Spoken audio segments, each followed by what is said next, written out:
बंधुगण सबुबले गोटे कथा मन रखु जहाँ आपणकर भाग्य नहीं ताकू जदि पाइबार आशा रखिबे आउ खोजी बुलिबे तेबे जहाँ आपणक पाखरे अछि ताकू आपण हरईदेवे। नमस्कार बंधुगण, आपण मानंकु मोर एही चैनल को स्वागत। आजिर ही ज्योतिष कार्यक्रम कन्या राशि पाई बहुत गुरुत्वपूर्ण अछि। आज आमे जानिबा देवगुरु बृहस्पतिंकर राशि परिवर्तन कन्या राशि पाई किपरि रहिब। बंधुगण पूरा 13 मासरे थरे देवगुरु बृहस्पति राशि परिवर्तन करिथांती। पूरा 12 वर्ष परे देवगुरु बृहस्पति आपणकर भाग्य भाव चलन करुछंती बा आपणकर अष्टम भाव को छाड़ी आपणकर नवम भाव को चलन करुछंती। पूर्वरु अष्टम थिले अष्टम घर को खराब बोली विचार करा जाए। वर्तमान आपणकर भाग्य स्थान रे देवगुरु बृहस्पति विराजमान रहिबे एवं आपणकु कि प्रकार फल देबे विस्तार भावर जानिबा। देवगुरु बृहस्पति 1 मई 2024 रु नै करी 14 मई 2025 पर्यंत आपणकर भाग्य भावरे बा नवम भावरे विराजमान रहिबे। एह समय रे आपणकु देवगुरु बृहस्पति कि प्रकार फल देबार सक्षम हेबे आमे जानिबा। बंधुगण एही कार्यक्रम जन्म राशि चंद्र राशि उपर आधारित। प्रथमे देवगुरु बृहस्पति विषय रे जदि आमे जानिबा, शास्त्र रे बृहस्पति को देवता मानकर गुरु बोली माना जाए। देवगुरु बृहस्पति सबुठार अधिक कारक तत्वर ग्रह अटंती। ज्ञानर कारक देवगुरु बृहस्पति अटंती। धनर कारक मध्य देवगुरु बृहस्पति अटंती। भाग्यर कारक मध्य देवगुरु बृहस्पति एवं संतानर कारक मध्य देवगुरु बृहस्पति अटंती। एवं उच्च शिक्षार कारक ग्रह मध्य देवगुरु बृहस्पति अटंती। आम भितरे ईश्वरंक प्रति केते भल पाइबा अछि, केते आध्यात्मिकता अछि, ताहा सबु देवगुरु बृहस्पति ठारु जणा जाइथाए। राशि चक्रर षष्ठतम राशि हेउछि कन्या राशि एवं आपणकर राशि रे नवम भावरे देवगुरु बृहस्पति चलन करिबे एवं देवगुरु बृहस्पतिंकर दृष्टि आपणकर प्रथम, तृतीय एवं पंचम घर उपर पड़ुअछि। तेबे देवगुरु बृहस्पति आपणकर राशि रे केउ फल प्रदान करिबे सेहि विषय आमे जानिबा।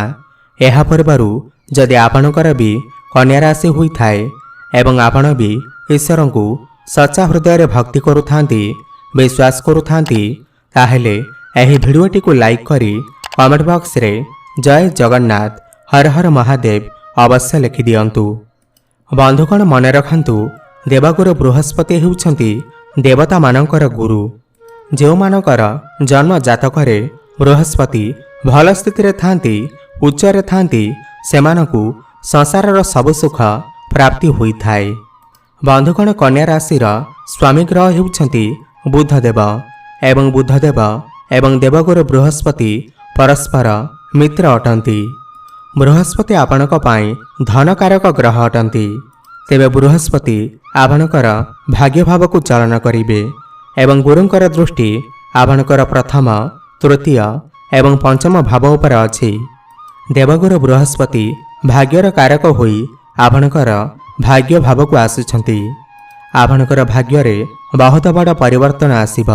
भाग्य आपणकर बदली जीव। समस्त कार्य रे भाग्य आपणको साथ देव। चतुर्थ घरर स्वामी होई करी आपणकर केंद्र त्रिकोण रे विराजमान अछंती। गुरु एठारे केंद्र त्रिकोण राजयोग बनौछंती। गुरु एठारे आपणकर भाग्य को मजबूत बनैबे। गुरु नवम रे थिबारु आपणकु धार्मिक यात्रार सुख प्राप्ति हेब। पितांक सहित आपणकर संपर्क मजबूत हेब। गुरु मध्य आपणकर सप्तम भावर स्वामी। सप्तम भाव होई थाए आपणकर वैवाहिक जीवनर भाव, आपणकर जीवन साथींकर भाव। तेबे जीवन साथींक सहित आपणकर उत्तम संपर्क स्थापन हेब। परस्पर मध्यरे भल पाइबा बढ़िब। मधुर संपर्क स्थापन हेब। आपणकर जीवन साथींकर क्यारियर रे बहुत बड़ परिवर्तन आसीब। आपणकर जीवन साथी तांको लाइफ रे बहुत बड़ अचीवमेंट हासिल करि पारंती। सप्तम भावर अधिपति जेतेबेले भाग्य भाव बसी थांती ସେତେବେଳେ ଆପଣଙ୍କର ଜୀବନସାଥୀଙ୍କର କ୍ୟାରିୟର ବା ପର୍ସନାଲ ଲାଇଫରେ ବହୁତ ବଡ଼ ପରିବର୍ତ୍ତନ ଆସିଥାଏ। ତାଙ୍କର କାମ କାର୍ଯ୍ୟରେ ପଦୋନ୍ନତି ଆସିଥାଏ। ଗୁରୁ ଅଷ୍ଟମରେ ରହିବା ଦ୍ୱାରା ଖାଦ୍ୟ ହଜମରେ ସମସ୍ୟା, ଡାଇବେଟିସ୍ ଭଳି ସମସ୍ୟା, ଗ୍ୟାଷ୍ଟ୍ରିକ୍ ଭଳି ସମସ୍ୟା ଦେଖା ଦେଇଥାଏ। ପୂର୍ବରୁ ଦେବଗୁରୁ ବୃହସ୍ପତିଙ୍କର ଦୃଷ୍ଟି ଆପଣଙ୍କର ଦ୍ୱାଦଶ ଘରକୁ ଥିଲା। ତେବେ ପୂର୍ବରୁ ଆପଣ ନିଜ ପାଇଁ ହେଉ କିମ୍ବା ପରିବାରର ସଦସ୍ୟମାନଙ୍କ ପାଇଁ ହେଉ ଆପଣ ହସ୍ପିଟାଲର ଚକ୍କର କାଟୁଥିଲେ। ବନ୍ଧୁଗଣ, ଶାସ୍ତ୍ରରେ ଗୁରୁଙ୍କର ଦୃଷ୍ଟିକୁ ବହୁତ ଶୁଭ ବୋଲି ମାନାଯାଏ, ଅମୃତ ସମାନ ମାନାଯାଏ। ବର୍ତ୍ତମାନ ଦେବଗୁରୁ ବୃହସ୍ପତି ଆପଣଙ୍କର ଅଷ୍ଟମ ଭାବରୁ ବାହାରି ନବମ ଭାବରେ ଚଳନ କରୁଛନ୍ତି ଏବଂ ଆପଣଙ୍କର ପ୍ରଥମ ଭାବକୁ ଦେଖୁଛନ୍ତି। ପୂର୍ବରୁ ଯାହା ବି କିଛି ସ୍ୱାସ୍ଥ୍ୟଜନିତ ସମସ୍ୟା ଥିଲା ତାହା ଦୂର ହୋଇଯିବ। ଆପଣ ବର୍ତ୍ତମାନ ନିଜର ସ୍ୱାସ୍ଥ୍ୟକୁ ନେଇ ବହୁତ ଯତ୍ନବାନ ରହିବେ। କିନ୍ତୁ ଆପଣ ଟିକେ ଆପଣଙ୍କର ଖାଦ୍ୟପେୟରେ ନିୟନ୍ତ୍ରଣ ରକ୍ଷା କରନ୍ତୁ। ଗୁରୁଙ୍କର ଦୃଷ୍ଟି ପ୍ରଥମ ଭାବ ଉପରେ ପଡ଼ୁଅଛି, ଯାହା ଆପଣଙ୍କର ମ୍ୟାଚୁରିଟି ଲେଭେଲକୁ ବଢ଼ାଇବ। ଆପଣଙ୍କର ଇମ୍ୟୁନିଟି ସିଷ୍ଟମ ମଜବୁତ ହେବ। ଆପଣ ବର୍ତ୍ତମାନ ଏନର୍ଜେଟିକ୍ ଫିଲ୍ କରିବେ। ଗୁରୁଙ୍କର ଦୃଷ୍ଟି ମଧ୍ୟ ଆପଣଙ୍କର ତୃତୀୟ ଭାବ ଉପରେ ପଡ଼ୁଅଛି। ଯେଉଁମାନେ ଡିଜିଟାଲ ୱାର୍କ କରୁଛନ୍ତି, ଟ୍ରାଭେଲର କାମ କରୁଛନ୍ତି, ଅନଲାଇନରେ କାମ କରୁଛନ୍ତି, ଟ୍ରାନ୍ସପୋର୍ଟର କାମ କରୁଛନ୍ତି, ମାର୍କେଟିଂର କାମ କରୁଛନ୍ତି ଏବଂ ବ୍ୟାଙ୍କିଂ ସେକ୍ଟରରେ କାମ କରୁଛନ୍ତି, ଆପଣଙ୍କ ପାଇଁ ଗୁରୁଙ୍କର ଏହି ରାଶି ପରିବର୍ତ୍ତନ ବହୁତ ଭଲ ଅଛି। ଗୁରୁଙ୍କର ଦୃଷ୍ଟି ଆପଣଙ୍କର ତୃତୀୟ ଭାବରେ ପଡ଼ୁଥିବା ହେତୁ ଆପଣଙ୍କର ସୋସିଆଲ ୱାର୍କ ବଢ଼ିବ। ସମାଜ ସେବାରେ ଆପଣ ମନ ଦେବେ। ଆପଣ କୌଣସି ଛୋଟମୋଟ ଜାଗାକୁ ଯାତ୍ରା କରିପାରନ୍ତି। ଛୋଟ ଭାଇ ଭଉଣୀମାନଙ୍କ ସହିତ ଆପଣଙ୍କର ସମ୍ପର୍କ ମଧୁର ହେବ। ଏବଂ ଗୁରୁଙ୍କର ଦୃଷ୍ଟି ମଧ୍ୟ ଆପଣଙ୍କର ପଞ୍ଚମ ଭାବ ଉପରେ ପଡ଼ୁଅଛି। ପଞ୍ଚମ ଭାବ ଉପରେ ଗୁରୁଙ୍କର ଦୃଷ୍ଟି ପଡ଼ୁଥିବାରୁ ଆପଣ ଏହି ସମୟ ମଧ୍ୟରେ ଫ୍ୟାମିଲି ପ୍ଲାନିଂ ମଧ୍ୟ କରିପାରନ୍ତି, ସନ୍ତାନର କାମନା କରିପାରନ୍ତି। ଯଦି ଆପଣ ବହୁତ ଦିନ ଧରି ସନ୍ତାନ ପ୍ରାପ୍ତି ପାଇଁ ପ୍ରୟାସ କରୁଛନ୍ତି, ତେବେ ଏହି ସମୟ ମଧ୍ୟରେ ଆପଣ ନିଶ୍ଚିନ୍ତ ରୂପରେ ସଫଳତା ଲାଭ କରିବେ। ବିଦ୍ୟାର୍ଥୀମାନଙ୍କ ପାଇଁ ମଧ୍ୟ ବହୁତ ଭଲ ସମୟ ଅଛି, କାହିଁକି ନା ପଞ୍ଚମ ଭାବ ଶିକ୍ଷା କ୍ଷେତ୍ରରେ ମଧ୍ୟ ହୋଇଥାଏ। ଦେବଗୁରୁ ବୃହସ୍ପତିଙ୍କର ଦୃଷ୍ଟି ଆପଣଙ୍କର ପଞ୍ଚମ ଭାବ ଉପରେ ପଡ଼ୁଅଛି। ତ ବିଦ୍ୟାର୍ଥୀମାନଙ୍କ ପାଇଁ ସମୟ ବହୁତ ଭଲ ଅଛି। ଆପଣ କୌଣସି ଉଚ୍ଚଶିକ୍ଷା କରିପାରନ୍ତି। ଆପଣଙ୍କର ଜ୍ଞାନ ବଢ଼ିବ। ଆପଣ ଯାହା ବି ପାଠ ପଢ଼ିବେ ଆପଣ ତାକୁ ଭଲ ଭାବରେ ମନେ ରଖିବେ ଏବଂ ଶିକ୍ଷା କ୍ଷେତ୍ରରେ ବହୁତ ବଡ଼ ପରିବର୍ତ୍ତନ ଆସିବ। ମାନ ସମ୍ମାନ ଆପଣଙ୍କୁ ପ୍ରାପ୍ତି ହେବ। ଗୁରୁଙ୍କର ପଞ୍ଚମ ଭାବ ଉପରେ ଦୃଷ୍ଟି ଆପଣଙ୍କ ପାଇଁ ବହୁତ ଭଲ ରହିବ। ଖାସ୍ କରି ବିଦ୍ୟାର୍ଥୀମାନଙ୍କ ପାଇଁ ବହୁତ ଭଲ ରହିବ। ଯେହେତୁ ସପ୍ତମ ଭାବର ଅଧିପତି ହୋଇକରି ଆପଣଙ୍କର ପ୍ରଥମ ଭାବକୁ ଦେଖୁଛନ୍ତି, ଆପଣଙ୍କର ଭିତରେ ଟିକେ ଆଟିଚ୍ୟୁଡ୍, ଅହଙ୍କାର ଦେଖା ଦେଇପାରେ। ଆପଣ ଏହି ସମୟ ମଧ୍ୟରେ ତରବର ହୋଇ କୌଣସି କାମ କାର୍ଯ୍ୟ କରନ୍ତୁ ନାହିଁ ଏବଂ କାହା ଉପରେ ବି ବହୁତ ଜଲ୍ଦି ବିଶ୍ୱାସ କରନ୍ତୁ ନାହିଁ।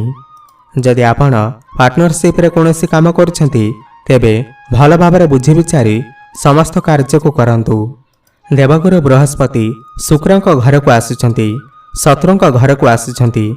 ଆପଣଙ୍କର କାମ କାର୍ଯ୍ୟରେ ଟିକେ ବିଳମ୍ବରେ ହୋଇପାରେ, କିନ୍ତୁ ଯେତେ ବିଳମ୍ବରେ ହେଲେ ମଧ୍ୟ ପରିଶେଷରେ ସମସ୍ତ କାମ କାର୍ଯ୍ୟରେ ଆପଣଙ୍କୁ ସଫଳତା ପ୍ରାପ୍ତି ହେବ। ଆପଣଙ୍କୁ ଭାଗ୍ୟର ସାଥ ମିଳିବ।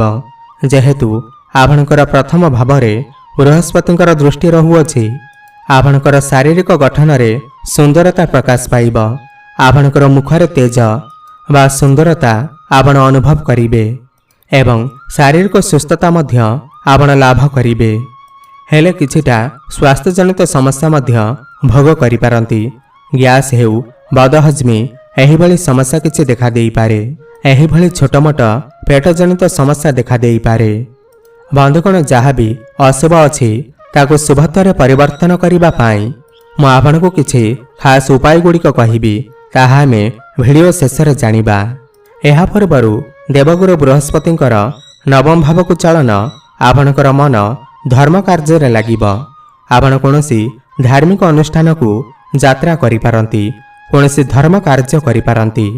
ଆପଣଙ୍କର ଭାଗ୍ୟରେ ବହୁତ ବଡ଼ ପରିବର୍ତ୍ତନ ହୋଇପାରେ। ଯଦି ଆପଣମାନେ ଆଗରୁ ଈଶ୍ୱରଙ୍କୁ ଭକ୍ତି କରୁନଥିଲେ, ବର୍ତ୍ତମାନ ଈଶ୍ୱରଙ୍କ ଭକ୍ତି କରିବା ସହିତ ଧାର୍ମିକ କାର୍ଯ୍ୟରେ ମନୋନିବେଶ କରିବେ। ଯେହେତୁ ଗୁରୁଙ୍କର ଦୃଷ୍ଟି ଆପଣଙ୍କର ପ୍ରଥମ, ତୃତୀୟ ଏବଂ ପଞ୍ଚମ ଭାବ ଉପରେ ପଡ଼ୁଅଛି, ପଞ୍ଚମ ଭାବ ଆପଣଙ୍କର ଶିକ୍ଷା, ସନ୍ତାନ ଏବଂ ପ୍ରେମର ଭାବ ହୋଇଥାଏ। ଯେହେତୁ ଗୁରୁଙ୍କର ଦୃଷ୍ଟି ଆପଣଙ୍କର ପଞ୍ଚମ ଭାବ ଉପରେ ପଡ଼ୁଅଛି, ତ ଆପଣଙ୍କର ପ୍ରେମ ସମ୍ପର୍କ ପୂର୍ବ ଅପେକ୍ଷା ବହୁତ ମଜବୁତ ବନେଇବ। ପରସ୍ପର ମଧ୍ୟରେ ମଧୁର ସମ୍ପର୍କ ସ୍ଥାପନ ହେବ। ଆପଣଙ୍କର ପ୍ରେମ ବିବାହର ରୂପ ନେଇପାରେ ଏବଂ ଯେଉଁମାନଙ୍କ ପାଖରେ କେହି ନାହାନ୍ତି ସେମାନଙ୍କୁ ନୂତନ ପ୍ରେମିକ କିମ୍ବା ପ୍ରେମିକା ମିଳିପାରନ୍ତି। ଏବଂ ତୃତୀୟ ଭାବ ପରାକ୍ରମର ଭାବ ହୋଇଥାଏ। ଯଦି ଆପଣ ଏହି ସମୟରେ କୌଣସି କମ୍ପିଟିସନରେ ଭାଗ ନେଉଛନ୍ତି କିମ୍ବା କୌଣସି ଇଭେଣ୍ଟରେ ଯୋଗ ଦେଉଛନ୍ତି, ତେବେ ନିଶ୍ଚିତ ଭାବରେ ଆପଣ ସଫଳତା ପ୍ରାପ୍ତ କରିବେ। ତେବେ ଯାହା ବି ଅଶୁଭ ଅଛି ବା ଅସୁବିଧା ଅଛି ତାକୁ ଶୁଭତ୍ୱରେ ପରିଣତ କରିବା ପାଇଁ ମୁଁ ଆପଣମାନଙ୍କୁ କିଛି ଉପାୟ କହୁଅଛି, ଯାହାକୁ ଶ୍ରଦ୍ଧା ଏବଂ ଭକ୍ତିରେ କରିବା ଦ୍ୱାରା ଆପଣଙ୍କର ସମସ୍ତ ବାଧାବିଘ୍ନ ଦୂର ହୋଇଯିବ।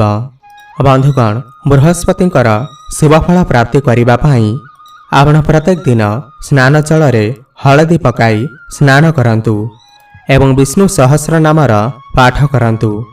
ବୃହସ୍ପତିଙ୍କର ବୀଜମନ୍ତ୍ରର ଜପ ଅବଶ୍ୟ କରନ୍ତୁ। ବୀଜମନ୍ତ୍ର ହେଉଛି ଓମ୍ ଗ୍ରାଂ ଗ୍ରିଂ ଗ୍ରୌଂ ସହ ଗୁରବେ ନମଃ। 108 ଥର ପ୍ରତିଦିନ ଜପ କରନ୍ତୁ, ଶୁଭଫଳ ପ୍ରାପ୍ତି ହେବ।